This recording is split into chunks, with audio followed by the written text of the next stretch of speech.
मेरे देश प्रेमियों, आपस में प्रेम करो देश प्रेमियों।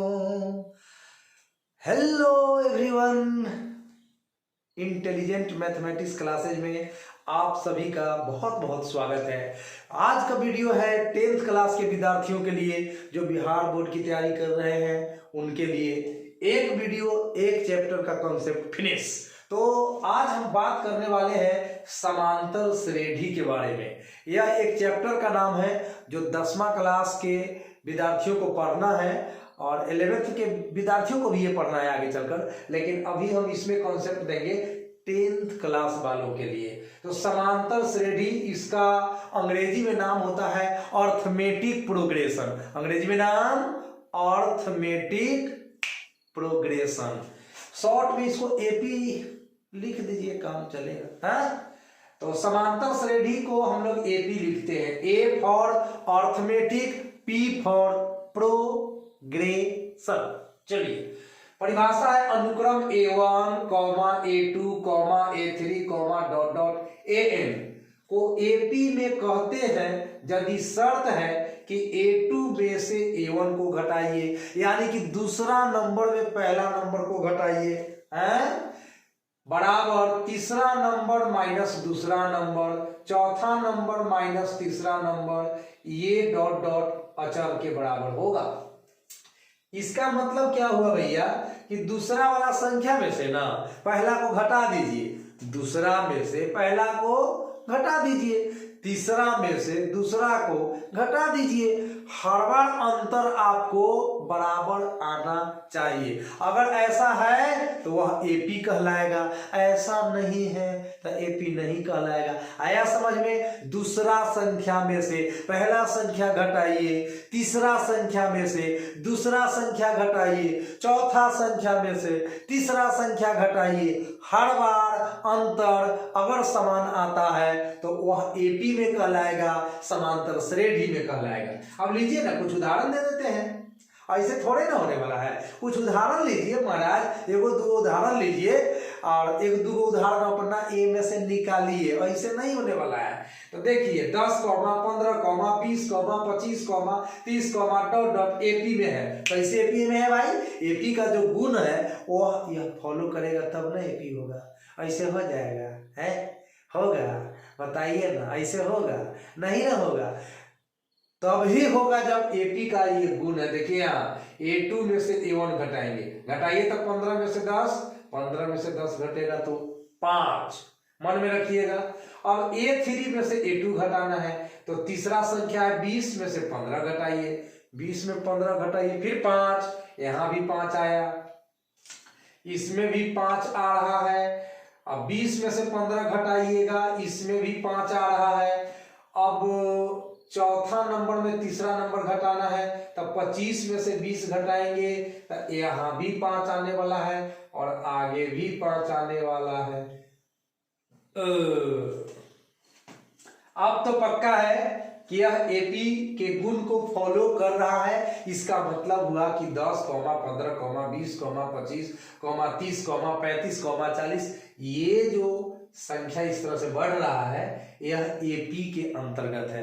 तब हुआ सा समझ में आला एपी के मतलब? ऐसे संख्या बढ़े के चाहिए, घटे के चाहिए कि अंतर हमेशा समान रहे के चाहिए। संख्या बढ़े चाहे घटे, है ना, अंतर समान रहना चाहिए। ठीक है ना? तो उसको समांतर श्रेणी कहेंगे। चलिए, बहुत बढ़िया बात। एक और उदाहरण है 100, 90, 80, 70, डॉट डॉट डॉट एपी में है। काहे एपी में है? काहे एपी में है भाई? एपी का लक्षण ऐसे चेक करके देखिए ना। 90 में से तनी घटाइए तो 100, माइनस में 10, 80 में से घटाइए तो 90, माइनस में 10, 70 में से घटाइए तो 80, माइनस में 10। हमेशा तो माइनस 10 आ रहा है, इसका मतलब ये भी तो आपका एपी है। तो एपी का मतलब समझ गए। अब एपी का जो प्रथम पद होता है उसको हम लोग मैथमेटिक्स बनाते समय स्मॉल ए से सूचित करेंगे। छोटा वाला ए लिख देंगे ना तो आप बुझ जाइएगा। कथी बुझ जाइएगा? अरे बुझ जाइएगा कि वह एपी का फर्स्ट टर्म है।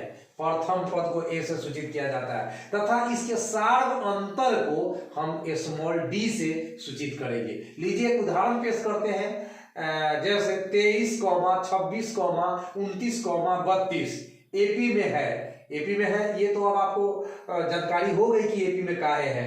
अब इसका प्रथम जो पद है, इसका जो प्रथम पद जो है, प्रथम पद को ए लिखते हैं तो प्रथम पद तो 23 है। यह एपी 23 से शुरू हुआ है, 23, 26, 29, 32, तो इसमें सबसे पहले तो हमें 23 नजर आया। तो सबसे पहले जो संख्या नजर आएगा वो हो जाएगा आपका स्मॉल ए।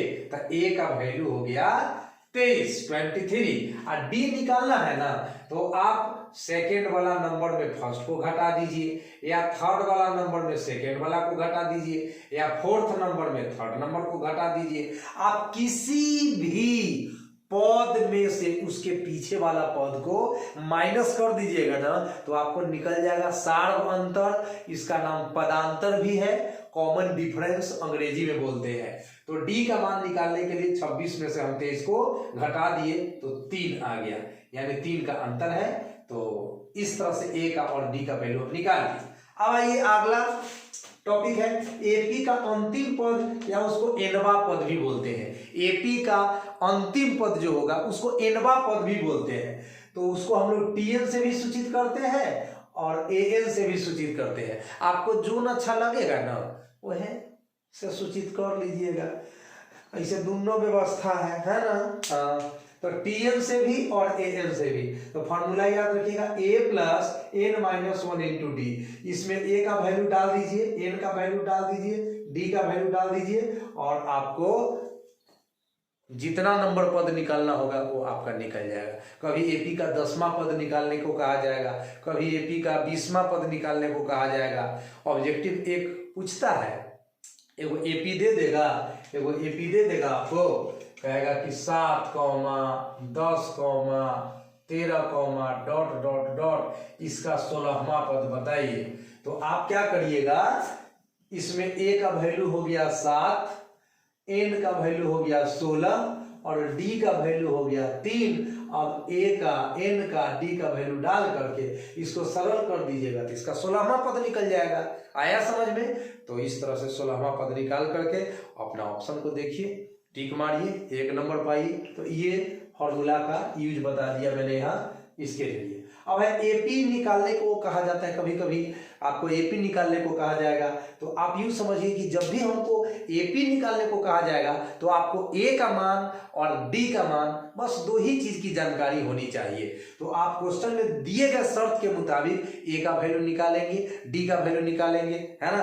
ए का वैल्यू निकालेंगे, डी का वैल्यू निकालेंगे। और जब ए और डी का वैल्यू निकल जाएगा तो लिखिएगा एपी बराबर ए प्लस डी, ए प्लस 2डी, ए प्लस 3डी, और इसमें ए और डी का मान पुट करके सरल कर दीजिए, एपी आपका निकल जाएगा फटाफट। अब है एपी के एन पदों का जोड़। अब एपी में 10 को संख्या दे दिया और कहा कि जोड़िए, एपी में 20 को संख्या दे दिया और कहा कि जोड़िए, एपी में 50 को संख्या दे दिया और कहा कि 50 पदों का जोड़फल ज्ञात करें। तो आ जाइए, इसके लिए फॉर्मूला है एस एन बराबर एन बटा 2 into 2a plus N minus 1 into d, और अथवा एस एन के लिए एक और सूत्र है n/2 इंटू ए प्लस एल। तो दोनों ही सूत्र से हम एन पदों का जो ज्ञात करते हैं।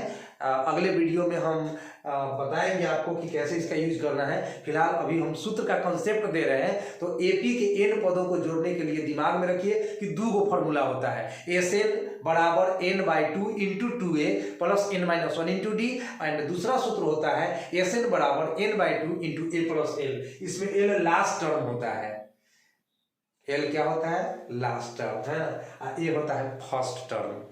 तो चलिए अब है अगला, ए तथा बी के बीच का समांतर माध्य यानी अर्थमेटिक मीन। तो दोनों संख्या को जोड़ के 2 से भाग दे देंगे। जैसे कहा जाएगा कि 20 और 30 के बीच का समांतर माध्य बताइए, तो 20 में 30 जोड़ के 2 से भाग दे दीजिए, कहानी खत्म।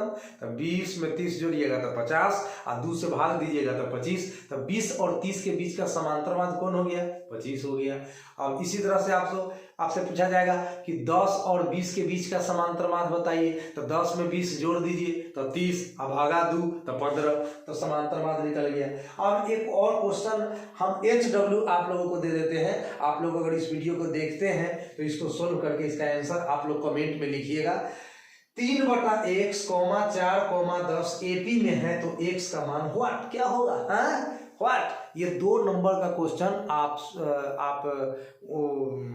10th क्लास के विद्यार्थियों से बिहार बोर्ड पूछ सकता है ना। देखिए 3/x, 4, 10 AP में है तो x का मान व्हाट क्या होगा।